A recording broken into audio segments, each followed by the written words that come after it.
Hey, it's Saturday. That means we're going to spend some time with God. Welcome to Saturdays with God with your girl, Ashley Renee. Don't forget, like, share, and subscribe. Let's get started. Welcome. It's Saturdays with God with your girl, Ashley Renee. I'm so glad you are here. If this is your first time, I'm so glad you joined us. Feel free to look around, check out the blog from years past of Saturdays with God. This is our third or fourth year of doing Saturdays with God. Okay. That's exciting. If you are returning or if you've been with us for a while, thank you so much for sticking with me, for going through this journey with me, and I really appreciate your support. Either way, put a comment below. Let me know that you've read it. Let me know if you enjoyed it. Let me know if there's something I can do to improve. If you have a question, feel free to ask. Let me know.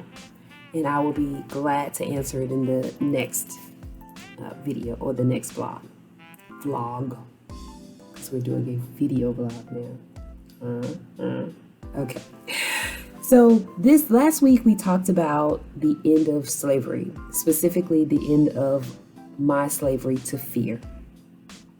Thank God that's over. Now we're dealing with, what happens when you come out of slavery. I can't imagine what the slaves went through in any form of once it was over or once they said you're now free.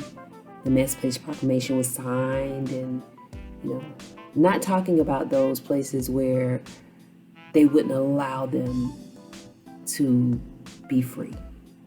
And what I mean by that is, there were certain states that are like, we're not acknowledging that, so the slaves weren't free. And then, of course, during the war, they had to go in and actually forcibly free the slaves.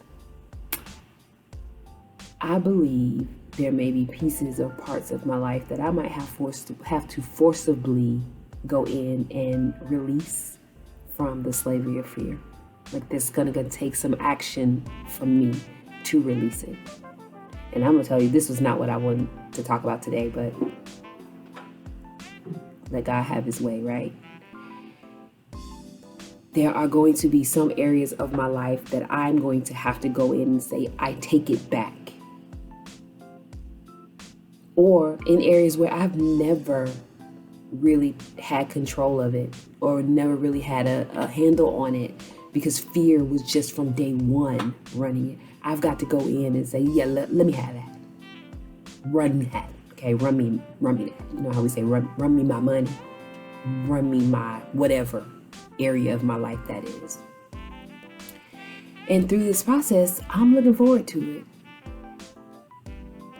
I know that's a weird thing to say, to be looking forward to the fight. But that's probably the first time I've ever said that in my life. I look forward to the fight. I look forward to the fight. That's a scary statement, but it's so true. Like I'm in a different place where I'm like, bring it on. Okay, let's go. For real?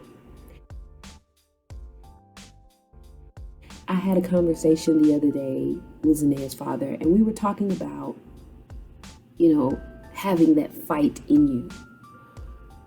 Most people, I can't say most, I don't know the number, y'all, but a lot of people are ingrained with the fight in them.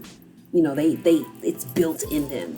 It is the ability to, when something comes up, opposition comes up, that you can just go in and say, no, oh no, we're not gonna do that.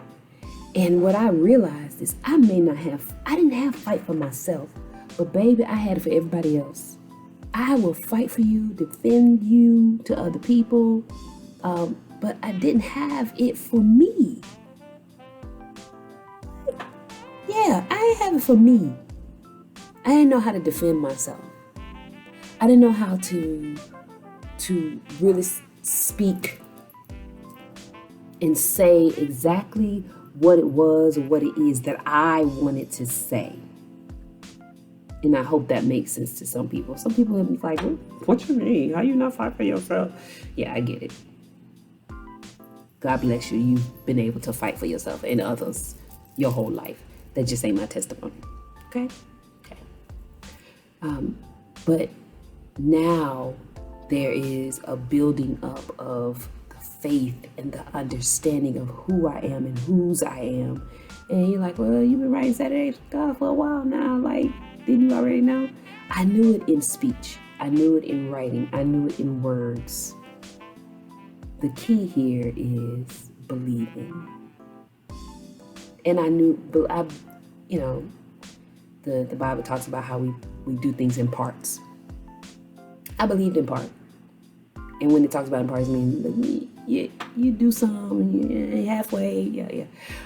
I believed in part.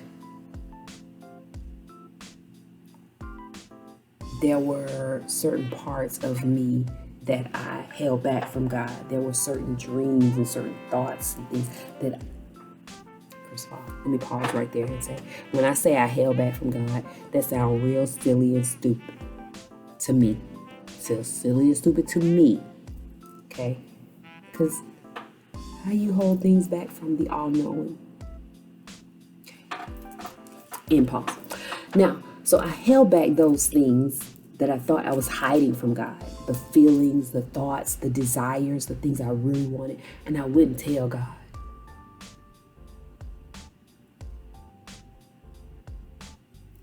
This is how this sounds to me in my head.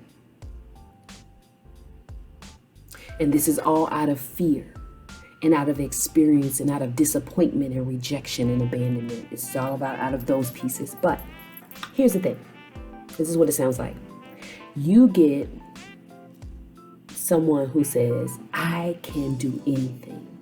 I can do everything. I can give you whatever you want. I can give you the desires of your heart. And my experience in my life says, okay. And I'll say, can you give me a job? Okay, cool. But what I don't say is, this is the job I want. This is what I want to do. I just say, can you give me a job? God's like, okay, here you go. Here's the point. My plan B is awesome. Okay? What I really wanted to do in life, I'm not doing. I mean, I'm getting there, but I'm not doing. But what my plan B ended up doing, my career that I have now, it is fantastic. It's great. But why wouldn't I tell God? Why? It's almost like, and I keep thinking of this, okay, I'm going to say it. It's a bad example because it's how we treat God and we shouldn't, but this is the thought. You get the genie in the bottle. And the genie says, you have 3 wishes. And we're not talking about the Aladdin genie who said there's rules and regulations. No, this genie is like, there's no rules. Just like, tell me everything you want. Tell me. Okay? He doesn't tell you how he's going to do it, when he's going to do it, what he has to do, what has to happen to make it happen. He don't tell you none of that. That's really, truthfully, that's none of your business. Okay? Mind your business. But he does say, tell me what you want and I will. Okay. Me and my fear, my desires, I don't tell everything to the genie. I just say, I test the genie. I say, hey, give me this piece. I just want this piece. And he says, okay, here you go. And then when I get it, I'm disappointed. Well, you're disappointed because you didn't say what you really wanted. But my fear, and it adds to my fear because my fear says, I knew you couldn't do it. Really? Really? This is what we do. This is how we treat God. We give him half. We give him, and here's the thing. He knows what you really want. He knows he made you. He created you. And he also has a hope and a future for you. An expected end for you. So he knows. He just wants you to ask. When I was an administrative assistant, when I first started, I had this thing where I would be so excited to come to work. Sometimes I would get there early, and I knew exactly how my boss's day was gonna go. Okay, and as an administrative assistant, a lot of you can attest to this. You know the plan. You know the schedule. The boss don't know the schedule. They don't know the schedule. They just know I'm coming to work. I know I got a busy day. But we, as the administrative assistant, we know exactly every part, okay? And there is so much joy and gratification I know that it's Wednesday and my boss like a caprese salad with a ham and cheese sandwich from Panera Bread. Every Wednesday, favorite thing. So there's a joy in, he don't have to ask, or she don't have to ask, the boss don't have to ask for it, but it's just like, here you go. There's a joy in that. But sometimes I learn that, you know what, boss will switch it up on Wednesday, so I know what he wants, but I still may have to wait for him to ask, or him or she to ask. Does that make sense? Like, I have it ready. I got the order on speed dial, ready to push the button. And all she has to do is say, hey, Ashley, go ahead and order my Wednesday special. Boop, no problem. Done. And as an administrative assistant, there's so much joy in that, because I feel like I'm supplying a need. I am taking care of my boss. And I believe that is how God feels. But now, don't get me wrong. He already know everything from the beginning to the end. He is the Alpha and Omega. He already know. He just waiting for us to ask. He just waiting for us to say something. And out of fear, I wouldn't say everything. So last week, or this week rather, normally I would just let the tears flow. For those of you that have been following me for a while or been reading for a while, this is what happens when I'm writing. Tears, everything, you get all of it, but now you just get to see it. I don't know if I like this video, Rob. No, just kidding. But at the end of the day, I really took a minute to write down exactly what it was I wanted. And I'm not finished every day. And when I say I'm writing it out like to the T. For example, you're like, Lord, I want a house. And I wrote down everything. Excuse me. I said, Lord, I want a house. So I wrote down everything that I would want in that house. Everything. The exact details I wrote down. The bottom line is, today, take the time to, without fear, reprimand or disappointment, because he's never left you. He'll never leave you. He'll never abandon you. He's never rejected you. Think about it. God don't reject you. You told yourself, or people tell you can't do that. And then you felt rejected. But God doesn't reject. He loves us all.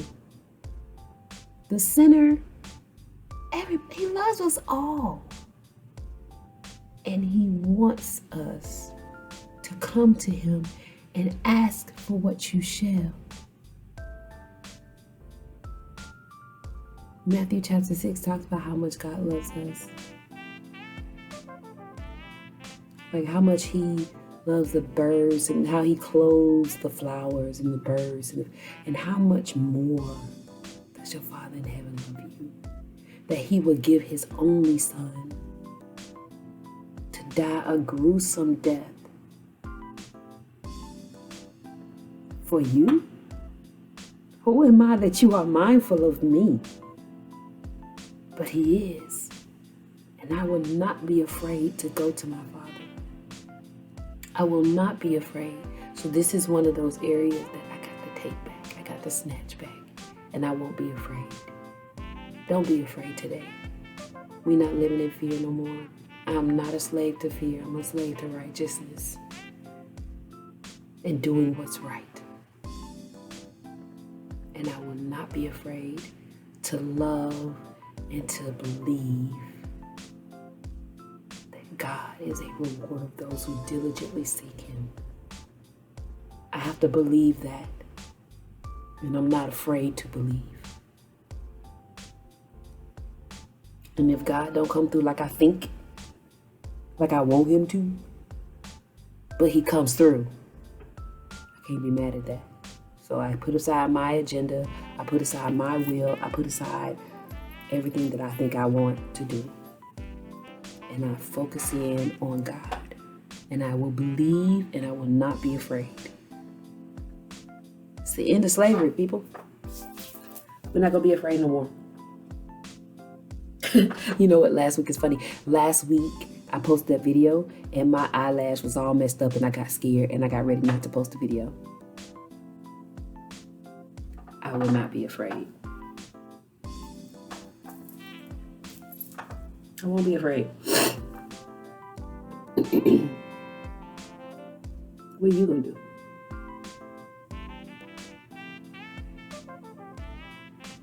What are you going to do? Make up your choice today. It's 2021. I promise you, God is restoring the time, restoring the joy that you lost last year. He is restoring so much. I know this because what He told me at the end of 2019, He has repeated Himself in 2021. He might have been quiet for 2020 for you. He might have been talking a lot. He might have been pulling some stuff out of you for 2020. But in 2021, now's the time. Get on board. Don't want to miss this dream. I got my ticket. You got yours? Let's go. It's Saturday. Let's go. I'm not going to eat everything. I'm going to leave that in.